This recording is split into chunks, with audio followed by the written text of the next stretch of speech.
May 28, 1991. The Consumer Electronics Show in Chicago. Sony takes the stage and announces a partnership that will change gaming forever. Nintendo's next console will use Sony's CD-ROM technology, the Super Nintendo PlayStation. The room applauds. The future is set. The next day, Nintendo and Philips take the same stage. They announce their own CD-ROM deal. Sony executives are in the audience. They learn about the betrayal at the exact same moment the press does. Nintendo didn't call. Nintendo didn't warn them. Nintendo stood on a stage and publicly executed a partnership that took 3 years to build. That moment, that single act of corporate humiliation, created the PlayStation. The partnership. The story begins in 1988. Nintendo owns the home console market. The NES has sold over 60 million units. The Super Famicom is on the horizon, and Nintendo wants something no console has ever had: a CD-ROM drive. Cartridges are fast but expensive and limited in storage. CDs hold 650 megabytes. A cartridge in 1988 holds maybe 4. The math is simple. Nintendo approaches Sony, the company that co-invented the compact disc with Philips. Ken Kutaragi, a Sony engineer, secretly designs a sound chip for the Super Famicom without telling Sony management, the SPC700. When Sony executives find out, they nearly fire him. The CEO, Norio Oga, intervenes personally. He lets Kutaragi keep working. By 1989, the secret project becomes a formal partnership. Sony will develop a CD-ROM add-on for the Super Nintendo. It will be called the PlayStation. Sony will manufacture the hardware and receive licensing rights to produce its own CD-based games. The contract is signed. Sony pours millions into development. Engineers build prototypes. Kutaragi and his team work for 3 years on a device that will attach beneath the Super Nintendo. The betrayal. Nintendo president Hiroshi Yamauchi reads the contract again. One clause disturbs him. Sony retains full control over the CD-ROM format's licensing. Every third-party publisher who wants to make a CD-ROM game deals directly with Sony, not Nintendo. Sony would collect royalties on every single game sold for the add-on. Yamauchi sees the future in that clause. Sony isn't a partner. Sony is a successor waiting to happen. Nintendo secretly negotiates a deal with Philips, the same Philips that co-owns the compact disc patent. Philips gets Nintendo's blessing to use its characters in CDI games in exchange for CD-ROM technology that keeps Nintendo in control. May 28, 1991. Sony announces the PlayStation partnership at CES. May 29, 1991. Nintendo and Philips announce their deal. The betrayal is absolute. Nintendo didn't just cancel the partnership. Nintendo humiliated Sony on the largest stage in consumer electronics, in front of the entire world, with no warning. In Japanese business culture, public humiliation of a partner is not a negotiation tactic. It's a declaration of war. Sony's board wants to kill the project. Shame evaporates corporate appetite. Kutaragi makes his case to CEO Norio Oga. Sony had spent decades fighting to be taken seriously as a technology innovator on the global stage. And now Nintendo just dismissed them like a supplier who forgot to deliver on time. Oga gives Kutaragi the green light, not to build an add-on, to build a console. The revenge. Kutaragi assembles a team. He approaches the top game developers in Japan. He asks one question: what do you hate about Nintendo? The answers are consistent. Cartridges are too small, too expensive, and too slow to manufacture. Nintendo's licensing fees are punishing. Nintendo controls what games get made, how many copies get printed, and when they ship. Developers are tenants in Nintendo's building, and Nintendo can evict anyone at any time. Sony offers the opposite. CDs are cheap to produce, hold 650 megabytes, and cost about $1 to manufacture. Licensing fees are lower than Nintendo's. Development kits are easier to use. Sony will not tell developers what games they can make. Namco signs on. Konami signs on. Square signs on. December 3, 1994. The PlayStation launches in Japan. 100,000 units sell on day one. Launch and the disc revolution. The launch lineup includes Ridge Racer, a Namco arcade racing game with full 3D graphics running off a CD. The cartridge generation cannot do this. The smooth textures, the CD quality soundtrack, the sheer visual leap from 16-bit sprites to textured polygons. It feels like a different medium. September 9th, 1995, North American launch, $299. At E3 earlier that year, Sony's entire presentation was 3 characters. Steve Race walked on stage, said $299, and walked off. The room erupted. Sega's Saturn had just been priced at $399. The price advantage was annihilated in 3 seconds. The disc format reshapes the entire industry. Developers can now include full-motion video, orchestral soundtracks, voice acting. A game like Final Fantasy VII fits on 3 CDs. On a cartridge, it would be impossible. The cost alone would exceed $100 per unit. Manufacturing is transformed. A cartridge takes weeks to produce, costs Nintendo $15 to $30 per unit, and requires publishers to guess demand months in advance. A CD costs $1, takes days to manufacture, and can be reprinted as needed. Retailers love it. Publishers love it, developers love it. Nintendo's cartridge bet becomes a trap. Third parties flee. The Nintendo 64 launches in 1996 with 2 games and ends its life with 388. The PlayStation has over 4,000 unique titles, nearly 8,000 counting regional variants, 20 times the N64's library. The games that won a generation.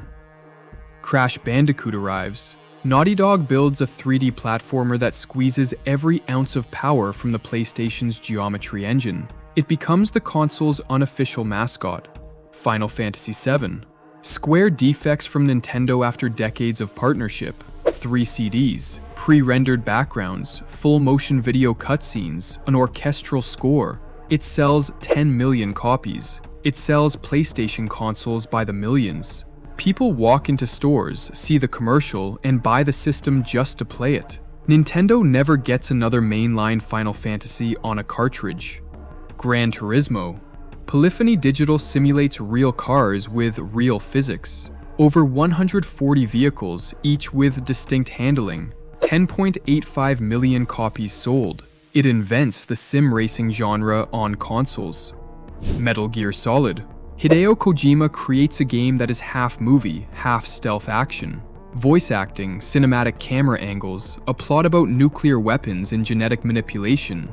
It defines PlayStation as the console for adults. Resident Evil 2 ships the same year. Survival horror becomes a flagship genre. Tony Hawk's Pro Skater arrives in 1999 and defines a generation's soundtrack. Spyro, Silent Hill, Castlevania Symphony of the Night, also the Tekken first 3 installments. The library is a tidal wave. The sales war. PlayStation, 102.49 million units. Nintendo 64, 32.93 million. Sega Saturn, 9.26 million.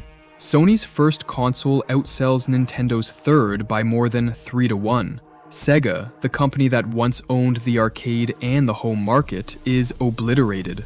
The Saturn's failure is so complete that Sega exits the hardware business after one more attempt. By 1999, the PlayStation commands approximately 80% of the global console market. A company that had never made a video game console destroyed 2 industry giants in 5 years. Square never returns to Nintendo in the cartridge era. Capcom ships its biggest games on PlayStation first. Konami builds its identity around Metal Gear Solid. Namco builds Tekken and Ridge Racer. The ecosystem has migrated permanently. The PS2 arrives, March 4th, 2000. The PlayStation 2 launches in Japan. The line wraps around electronics stores the night before. All 1 million launch units sell out over the first weekend. Supply shortages continue for months. Units sell on eBay for triple retail price. In Akihabara, people pay scalpers and don't complain because complaining means walking home empty-handed. The PS2's secret weapon is the DVD drive. In 2000, DVD players cost upwards of $700. The PS2 costs $299 and plays DVDs out of the box. Families buy it for movies, kids buy it for games. Sony sells over 100 million DVD-capable consoles and collects royalties on every DVD movie sold during the format's explosive growth years. The Emotion Engine, the PS2's processor, is a custom design co-developed with Toshiba. Ken Kutaragi markets it as a supercomputer on a chip. He claims the PS2 will render Toy Story in real time. It doesn't, but it delivers visuals that make the Dreamcast look dated within a year. October 26, 2000. North American launch. Sony ships approximately 500,000 units after component shortages force a shipment cut from the planned 1 million. They sell through instantly. The PS2 is backwards compatible with nearly every PS1 game. You don't lose your library when you upgrade. Nintendo has never offered this, neither has Sega. Backward compatibility is a competitive weapon. The PS2 era. Games and Rivals. Grand Theft Auto 3, 2001. Rockstar delivers an open-world crime simulator that becomes the blueprint for an entire genre. San Andreas sells over 20 million copies. Vice City defines 80s nostalgia for a generation that wasn't alive in the 80s. Final Fantasy X, Metal Gear Solid 2, Gran Turismo 3, 14 million copies. Kingdom Hearts, a crossover between Disney and Final Fantasy that should not work and becomes one of the most beloved franchises in gaming. God of War, 2005, Shadow of the Colossus, Devil May Cry, Ratchet & Clank. The library grows to over 4,000 games. The competition arrives. Sega launches the Dreamcast in 1999 and discontinues it in 2001. 9.13 million units. A brilliant console killed by Sega's financial collapse, the PS2's pending launch, and EA's refusal to support it. No EA Sports titles on a Sega console was a death sentence in the North American market. Nintendo launches the GameCube in 2001. 21.74 million units. Great games, proprietary mini-discs that hold 1.5 gigabytes. The PS2 uses full DVDs that hold 4.7 gigabytes. Third parties ship on PS2 first or PS2 only. Microsoft enters the market. Xbox, 2001, 24 million units. Halo, Xbox Live, a built-in hard drive. Strong in North America, non-existent in Japan. The final tally. PlayStation 2, over 160 million units. The best-selling console in history. Xbox, 24 million. GameCube, 21.7 million. Dreamcast, 9.1 million. The Controversies. The PS2's dominance came with baggage.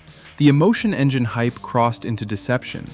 Sony's E3 2000 demos, the Final Fantasy VIII ballroom scene re-rendered in real time, the Gran Turismo 2000 footage, were later revealed as pre-rendered target videos. The retail hardware never matched them. The DualShock 2 had analog face buttons that almost no developer used. The online adapter sold separately and arrived years late. In April 2000, Japan's Trade Ministry classified the PS2 as a dual-use technology subject to export controls. The Emotion Engine's floating-point performance triggered restrictions designed to prevent advanced computing hardware from reaching hostile nations. Sony required special export permits to ship the console to most markets. Iran, Iraq, Libya, and North Korea were banned entirely.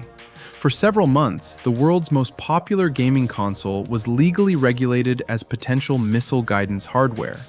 The restrictions were eased later that year, but the episode remains one of the strangest chapters in consumer electronics history.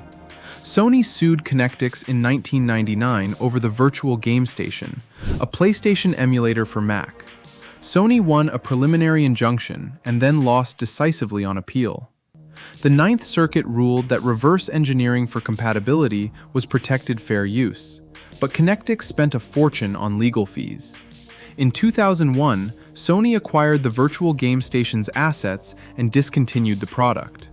The landmark legal precedent stood, but the software that created it was gone. In 2002, Sony released a Linux kit for the PS2, positioning the console as a personal computer. It cost $199, required a monitor and keyboard, and sold in limited quantities. The NTSC allocation sold out by 2003, and Sony chose not to produce more. The promise of an open computing platform on a games console was quietly retired. The PS2's launch shortages created a scalper economy that foreshadowed every console launch since. A device marketed to families and gamers became a commodity traded at triple retail. The scarcity generated headlines for months and established the playbook for managed launch hype. Conclusion: PlayStation's origin is not a story about technology, it's about revenge. Nintendo humiliated Sony in public. Sony channeled that humiliation into the most successful debut in gaming history. A company that had never built a console sold 102 million units of its first attempt and over 160 million of its second. It killed Sega's hardware business. It relegated Nintendo to a distant second place for 2 generations. It forced Microsoft to spend billions building an alternative, the CD-ROM format. The licensing structure, the developer-first approach, the DVD playback, the backward compatibility. Every strategic decision that made PlayStation dominant traces back to one moment: the contract clause that Nintendo found unacceptable, Sony's demand for control over the CD format. Nintendo killed the partnership to avoid giving Sony power over its future, and in killing it, Nintendo created the very competitor that took its crown. The irony is complete. Nintendo's own paranoia built the machine that outperformed it. Drop a comment. Did Nintendo make the right call killing the Sony partnership, or was that the biggest self-inflicted wound in gaming history?